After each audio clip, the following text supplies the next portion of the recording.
Hey guys, welcome back to another video. So today we are continuing the Tinkle Double Digest number 6. So yeah, last time we stopped till this story. So let's continue. Did you know? Maharaja Savai Jai Singh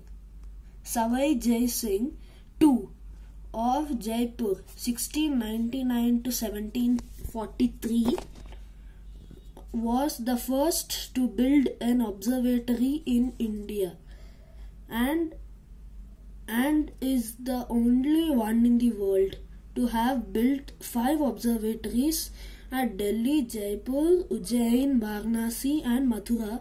While ones at Ujjain and Varanasi are in ruins, the one at Mathura no longer exists.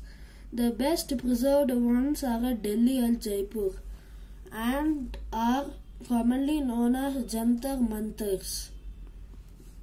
The astronomical observatory in a place from where astronomers observe the universe.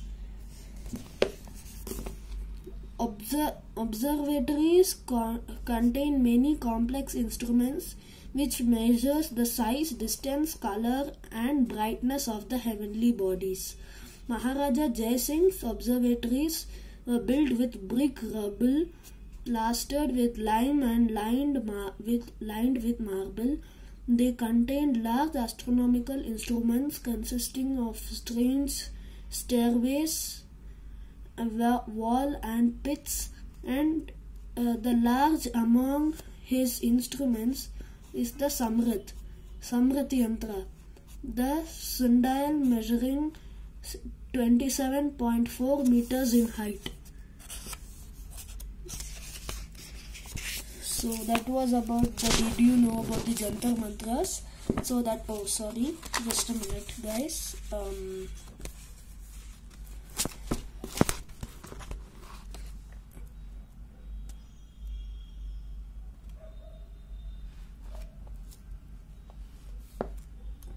Yeah, so that was about it. This is the Jantar Mantar in Delhi. So yeah, let's go to the next story. Second story, photo flash. Supandi was returning home one evening when it started to rain. Oops, my clothes are filthy. And then flash. Why are you doing this to me? First you make me wet, then you make me fall down and dirty my clothes. And as if this were not enough, now you're taking my photograph. So that was a funny story. He thought that the thunder and lightning was a photograph. So yeah, let's go to the next story, the third story. This is not a story, this is about sheep.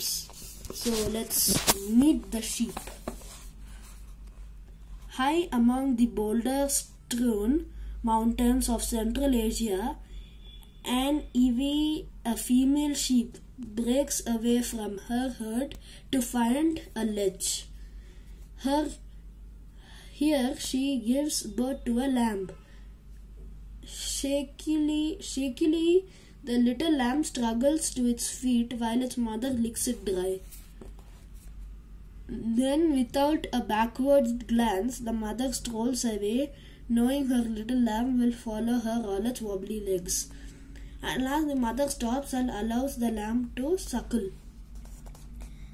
And now, only a few minutes after his birth, the lamb confidently skips behind her mother to join the herd of ewes and their lambs.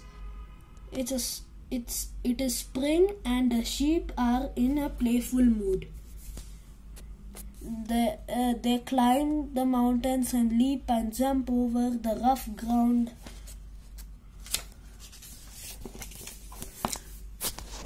The danger lurks all around, but their strong herd instinct protects the sheep. As a wolf howls in the distance, the frolicking sheep come together and blindly follows their leader as she bounds away to safety. Silly as it may seem, the herd instinct has kept many defenseless sheep safe. Sheep must always be on their guard even when they eat. That is why grazing sheep do not chew the grass. They only swallow mouthfuls of unchewed grass. When they have had their full, the sheep settles down to a safe spot to allow the digestion to take place. As the weather turns cold, the ewes are excited. It is time for the rams to join the herd. And here, bearing their great curving horns, it is the mating season. What excitement there is as the rams begin to fight for the ewes. They charge at each other and meet with the clash of their horns. They remain locked in the battle. Naturally, the rams with the largest horns win, and they get the first pick of the ewes. Then he will join our young lamb has grown into a young ram, but it will be a year before his horns grow big. Then he will join the herd of rams as they leave the ewes after the mating season. Sheep can be found all over the world, from icy Arctic lands to the blazing deserts. Here are some of them: South Down, Friesian, Border Leicester, Crackle, Lincoln, Texel. But the Australian sheep don't live on mountainside. They live on sheep stations and here closely guarded by sheepdogs. The sheep look different too, for they are specially bred for their warm, woolly coats. They are known as merino sheep. Once a year, those warm coats are shorn off. The sheep wool is packed into bales and sold all over the world. Strangely, however, the softest and the most expensive wool in the world does not come from the sheep at all. It comes from the coat of the Kashmir goat. It is commonly known as the Kashmir Pashim.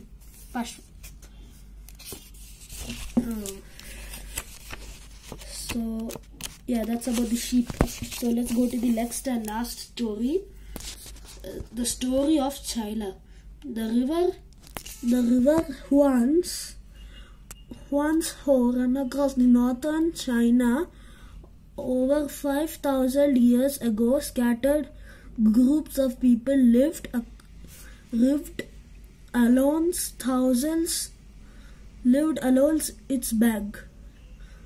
its bank. But it was hard life for the river often broke its banks and flooded vast areas. Our home is destroyed. Let us go and join the others up the river. The scattered group of people began to come together. They helped each other fight the floods. These bridges can carry the flood waters to drier lands, and our fields will not be damaged. The idea worked and the people stayed together. That's how the villages came into being in early China. You have organized the work in our village well. We want you to be our leader. Guided by their leaders, the village began to flourish. They used the river to trade with one another. In time, one leader became all-powerful. He united the villages and became the emperor of the Chinese people. Now the Chinese civilization began to make greater advances. The people invented many things to make their work easier. The loosened soil in the field, the Chinese farmer invented the plow. To make his work even easier, he harnessed a horse to pull it. Instead of dragging or carrying heavy loads, the Chinese learned to roll them on a wheel. This is a funny contraption. Was the first wheelbarrow.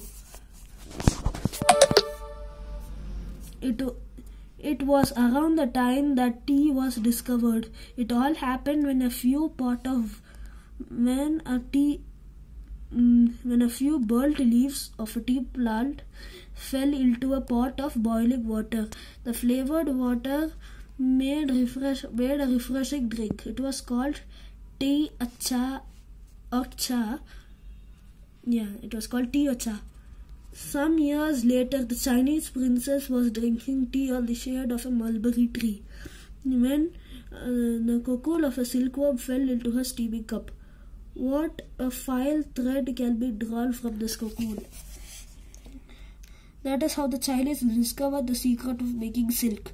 So there were woven bales of the finest silk. To communicate with each other, the Chinese learned to write.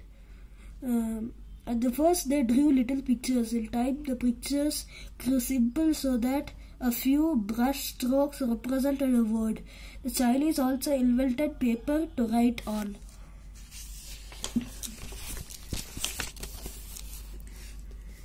With writing out individual message was long and hard work. To make things easier, the Chinese carved words on a wooden block and filled them with ink. Just as I thought, the letters are reproduced on the paper. That is how printing began in early China. The Chinese also discovered gunpowder, but they used to make colorful fireworks. As the years passed, the Chinese empire grew vast. To make governing easier, the emperor leased his land to some nobles. The nobles lived lives of great luxury, but they were greedy and jealous and fought with each other. What was worse, they ill-treated the peasants on their lands. But peace and harmony was brought by a wise old man who lived in China. At the time, his name was Confucius. He taught the people around him to live with politeness. In later years,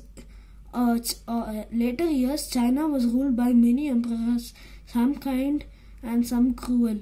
The emperor had its ups and downs, but Confucius' lessons remained a part of the Chinese people's lives. So that's it for this part of the Tinkle Double Double Digest number 6. See you in the next video. Bye.